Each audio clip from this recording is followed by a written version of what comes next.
what's up, YouTube, man? It's your boy Ashton Jackson, and in today's video, I'm going to be talking about the Dallas Cowboys versus Philadelphia Eagles preview. So before we hop into the video, I appreciate if you guys would like the video, subscribe if you're new, comment and share my video with anyone who you think will enjoy my. Straight into it, you guys already know I like to go over the injury report, which is really going to be put up on the screen. I'm only going to talk about the pivotal guys that are on the injury report for the Philadelphia Eagles. Same for the Dallas Cowboys. I'm not going to talk about everybody. So Cam Jurgens, one of their best interior offensive linemen, has been out for the past 4 weeks. He was put on IR, and he was designated. He has that window to possibly um, be designated to play in this game, but it seems like they won't bring him back because he had limited participation in practice. This was all reported on Friday, and he was labeled with a foot injury.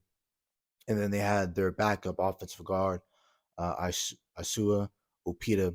He had an injury to his hip. He had limited participation in practice. Cam Jurgens was listed out in practice, and Isua Opita was unknown going into the game status for Sunday. James Bradbury was on the injury report with a thigh issue. Jordan Davis had a hamstring. Milton Williams had a shoulder, and Jalen Carter had a back injury. All those last three I just said are pivotal because they're going to be um, the main reasons as to why they're going to give you troubles up front with Jalen Carter, who's really great, Milton Williams, and Jordan Davis. And then for Dallas, really the biggest concern are two offensive tackles, with them being Tyron Smith with a neck injury. It seems like I'm 85, 90% confident that even well within that, I think I'm 95% confident. I really think Tyron Smith does play. They said that if it was a do or die situation last week against the Los Angeles Rams, that he was going to play. So I think he's fine. I think he is going to be able to play, and he has to play, honestly, because I'll be okay with Chuma playing, but Austin Richards right now, I'm just not confident in him starting. If you want to, get him reps versus the next two opponents, them being the Giants and the Panthers, go ahead and do that. But with Austin Richards, I still think he needs another offseason to get things going. Chumi Dog has an ankle injury. He had a low ankle injury, which is better than a high ankle sprain. So just to let you guys know that for future reference, anytime you hear a low ankle injury and it's a sprain, or there was just a low ankle injury, in general, it's fine, because high ankle sprains, they range anywhere from 4 to 8 weeks. The best being anywhere from 4 to 6 weeks. But Shomi Dog had a low ankle injury, so he'll be fine, and I think he'll be able to come back and play for us. And really, that was pretty much it. Who's listed on the um, injury report of who could, possibly not play. They have Michael Gallup listed for an illness, and then J-Ron for a toe, but everyone else had veteran rest days like Zach, Brandon Cook, Stephon Gilmore, Hankins, D-Law, J-Lou. So those were really the guys who were listed on the injury report only for rest days, and you sometimes have to put guys on injury report no matter if they have an injury or not, just who didn't practice for you throughout the week. You got to list that to, be honest, right? So, ways in which we beat Philly is number one, we got to set the tone and we got to stay disciplined. We cannot come into this game like how we did week 5 against the San Francisco 49ers. All, um, we win it how Dallas Cowboys treated that week 5 matchup was a playoff matchup. They felt like we needed to win that game to prove some to the Niners that, y'all got to fear us, or, whatever the case may be, or that we're there with you guys now, and now we can compete with you guys. And really, the Niners just treated it like another day at the office and just, smacked us on Sunday night. So I think you need to come in here with controlled aggression. And I think, Aaron Donald says that a lot in his pregame games when he goes out there and before he goes play. I remember him saying that a lot, in the Super Bowl 2 times when he was in it. One against the Patriots and the other one against the Bengals. It's just you're going to come in there with control aggression. You're going to be angry. It is going to be a rivalry. They're going to be angry on both sides. We both don't like each other, but really, you gotta stay disciplined, because Philly is they're going to test you. And Philly is a really great football team. They're arguably the best football team right now in the entire NFL, not only the NFC. But so you gotta stay disciplined against them. You can't have too many penalties. You don't want to set the offense backwards where we're in a 2nd and 1, you get a holding 2nd and 11. You don't want to get the Eagles down in a 3rd and 5, and then you force an incompletion, and then now they're throwing a flag by the quarterback because there was illegal hands to the face, or there was a roughing the passer call. So now you're extending the drive, and then now you're forcing uh now you're extending the drive for the Philadelphia Eagles, and now they're able to go out there and go make something happen and possibly score points. So those are the things that I'm talking about when we gotta say discipline. You gotta set the tone. You gotta be physical. This is a very physical football team. And we're physical as well. We just gotta master intensity throughout the entire 4 quarters, and we'll be fine. Um, and also another thing, force Philly to adapt to you, not the other way around. Of course, there's going to be halftime adjustments. There's probably going to be some things that the Philadelphia Eagles are going to do to you that you must adjust either in game, or if you need to fix it at half where you guys can have a full discussion about it, there will be. But for sure, you got to force Philly to play your way. You can't play like how you did against the Niners. The prior 2 or 3 weeks you were under center, use emotion, things of that nature.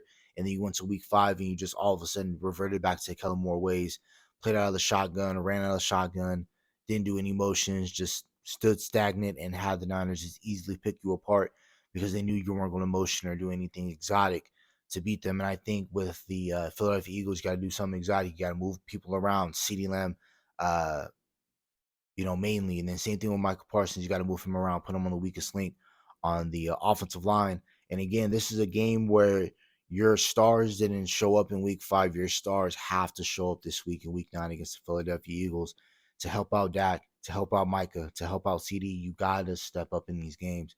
So do the role players, but your main 3 guys, with them being Micah, CD, and Dak, they have to get going. And we got to attack their secondary, but in order for us to do that, the offensive line must protect. And I think this is where the game can be won or lost. If you cannot protect this front 4, that being Hassan Reddick, Josh Sweat, Jordan Davis, Jalen Carter, and then they rotate with people in there. Um, Guys off the edge, Brandon Graham, Fletcher Cox, things of that nature, right? They are going to continuously get pressure on you guys. We got to make sure that we're protecting really well because we haven't been able to at all. Ever since we had this best 5 offensive line that started against the Niners, we haven't been really able to keep Dak Prescott upright for, consistently. Now, it happened in spots during the Chargers and in spots versus the Rams, but that opening drive to the Rams, you can't have an opening drive like that against Philly if you receive the ball and you automatically got to punt the ball and get a quick 3-and-out because your offensive line couldn't pass protect, right? So, and again, this is like a playoff like atmosphere. You can't be giving up drives, and this is another reason as to why another game where it can be lost is you Dak Prescott. We must score 7. I think this is really gonna be on the cape, and Dak Prescott have to put on that cape and be a superhero. And this team and this game is going to be relied on his back, just like how it was Christmas Eve last year, where he had to put up 40 points. This is another game where I feel like you're not going to score 40, but this is a game where you're going to have to score mainly of the points for us to win the game. And then, like I said, you got to move CD around. He did really well last year versus the slot. Their secondary is not good at all. Darius Slay is so solid, but he isn't the Darius Slay of old. James Bradbury can't cover nobody, and that was already um, determined last year in the Super Bowl last year when we played them, when he was with the Giants, Panthers. It didn't matter where he was, James Bradbury always was getting cooked. And then in the slot, they got Eli Ricks, undrafted free agent out of Alabama. Put CeeDee Lamb on the mismatches. Bradbury, I put him in a slot, but I'm more comfortable with him being wherever because I feel like he can go get off wherever he needs to go and get it off that. But I feel like this is another part to where Brandon Cooks steps in, and I feel like this can be a Brandon Cooks game because I think Brandon Cooks has the speed that we put on tape last week versus the Rams against Ahkello Witherspoon. If we put Cooks on Bradbury's spot, I think Cooks can outrun him, and we can score an easy touchdown because when you look at it on film, the Philadelphia Eagles, they like running cover 3, just like we do. So, and sometimes they like to run some man from in spots, but really, if it's zone, Dak Prescott was going to cook you, and he showed that last year against Philly. And, they're running out there with the same defense. Their front's a little bit different, just interior-wise with Jalen Carter, but everything's a little bit different. Their linebackers are weaker. And that's where I felt like we need to utilize Jake Ferguson. He will be a mismatch against guys like Rodrigo Blankenship, who is a safety, and then you got N'Kobe Dean, who hasn't been that great prospect that they wanted him to be coming out of Georgia. We can utilize Jake Ferguson against those guys. And I think that they're going. I think Jake Ferguson. This is a Jake Ferguson type of game and a receiver type of game because I feel like again they can't cover. Sam Howell in the past 2 weeks almost threw for 1,000 yards and almost 8 to 10 touchdowns with less than like 4 or 5 turnovers. So Sam Howell has had the Philadelphia Eagles number on defense, right? So I feel like if Sam Howell can do his thing, I really do think that Dak Prescott can get his thing off because I feel like we have a better offensive line than they do, and we do have better weapons than they do as well. So I feel like Dallas Cowboys, we need to get it going. Our play calling needs to be top notch. Again, utilize the motion, move people around, motion pre-snap, after snap. Make sure Dak Prescott has free reign. Let him cook, man. Have them gain control of offense like how you did last week. Let them loose. Um, I say we got to run the ball also in spots to keep Philly honest. This isn't really a game where you want Dak Prescott throwing the ball 45, 50 times, but if we need to get the win, let's get it done. But I feel like if we can incorporate Tony Pollard, Rico Dowdle, even Dak Prescott can use his legs. I felt like we should do that as well just to keep Philly honest. And spots in which way we can do that is really towards inside the 10 and in for red zone, do a lot of RPO read situations on goal to go situations. So like, 3rd and 2, 3rd and 3, 3rd and 1. Let's again RPO. Let's do a under center with Lepke at fullback, Dowdle, Pollard, whoever, right? And I'm also cool with putting Pollard out there and doing a little bit of 5 wide and putting Pollard out there on linebacker, so that's why he can go out there and cook again because he was a wide receiver coming out of Memphis, transition into running back. So now let's hope that we can utilize Pollard in his way and have him be out there and be a mismatch problem.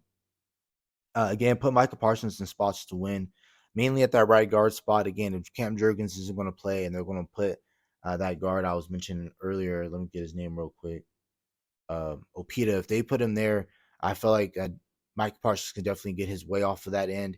And I feel like where we can stack the formation to where we can still send four, um, but mainly, that fourth guy being Michael Parsons. And we can still drop back to 7 that we want to designate in coverage because we do have to incorporate putting up a spy. So really, we got to put 8 in coverage. But I really feel like if we just put Michael Parsons in spots to win, mainly at right guard, don't neutralize him like how you did against the San Francisco 49er game where you mainly put him on Trent Williams and basically you took Michael Parsons away from the game and he wasn't mainly a factor in it. So you got to make sure that you're putting him in spots to win and don't put him on Lane Johnson. Again, you're going to erase Michael Parsons from being in the game because you want to put him on a top-notch right tackle in the game. You're not going to be able to do too much. Play press man on A.J. Brown. Don't let him beat you. Force everyone else to. Force DeAndre Swift, Julio Jones. Even though I respect Julio Jones, you guys know who follow me on the channel. I really love Julio Jones, but he's on the other side now, right? So you got to make sure that he beats you. I don't think, he's not that Atlanta Julio no more. So force him to beat you. Devontae Smith, a really great receiver out of Alabama. Force him to beat you. Like I said, Kenneth Gainwell, Dallas Goedert, force those guys to beat you. Don't let A.J. Brown beat you. Jalen Hurts is a one-read quarterback. Not saying that to downput him, but that's in this offense. They don't require him to, mainly read the entire defense. He can. But mainly he's looking for that on that left side of the field because for a right-hand quarterback, it's easier for him to throw it to that left side than it is to the right side because the right side, he has to turn back, set his feet, throw it instead of when he just, when you're a righty, he can just snap, throw it to A.J. Brown. And on that left side or left side corner is going to be DaRon Bland. And I think DaRon Bland can keep up with him. I know there's, skepticism, of course, with his A.J. Brown size. And I feel like DaRon Bland, they're both the same height. They're 6'1", 6'2". They're both physical. And I feel like they're both athletic where, if it was a jump ball situation, I felt like DaRon Bland can go up and go get it. But I felt like this isn't a game where Jalen Hurts is going to want to attack A.J. Brown for about 12, 15 targets because if he does, there is going to be some possible PBUs. There's going to be an interception or two, maybe a pick six. But I feel like DaRon Bland has really solidified himself as a top 10 corner in this league. And I felt like he's going to have to go out there and prove it again. He did a really great job with Puka Nacua last week and Cooper Cup. You can do it to them. You can definitely do it to AJ Brown, and definitely with a quarterback that's going to give you the opportunities to go make plays on the ball. So you got to be able to go out there and go do that. And then also, you got to contain Hurts. I understand there's skepticism again with him and his leg injury, but I feel like you can go out there and you still have to, respect his legs. People are saying that, I watched a lot of Philly content creators, and they were saying that, he's so able to get the job done that, don't sleep on his legs because he can still beat you with them. Yeah, because he converted some 39s last week for them, they were saying, against the Washington Commanders and things of that nature. So you still got to respect his legs. He has a really great arm as well, so he can still beat you from the pocket. But he's that much of a dynamic and more efficient quarterback when he's able to use his legs. So you got to contain Hurts. And another thing is that we must get pressure inside the pocket. That's why I want Micah playing right guard. Playing against the right guard and having what we normally do when he did his rookie year, just have him be the defensive team ace. You put him anywhere that you see that the offense of line cannot keep up with Micah. If Micah needs to go back in coverage, if Micah needs to be the spot, needs to be the spy. If Micah needs to guard Dallas guard, have him do that. But again, I think it's a wasted rep if you don't have Michael Parsons rushing the passer. So make sure you guys go have him do that. And I think also Digazua and Jonathan Hankins, this is going to be their game for them to uh, basically win us the game, because I feel like Jonathan Hankins is going to have to stop the run in spots. And then, of course, we know the Philadelphia push that they normally do. We got to make sure that we keep them out of 3rd and 1, 4th and 1 situations, because they're easily going to get it. I think we have the defensive line who can stoutly enough get it done, but don't put him in that situation. And that's about it for the video. Hope you guys have a nice day. Stay safe, stay blessed. Bye.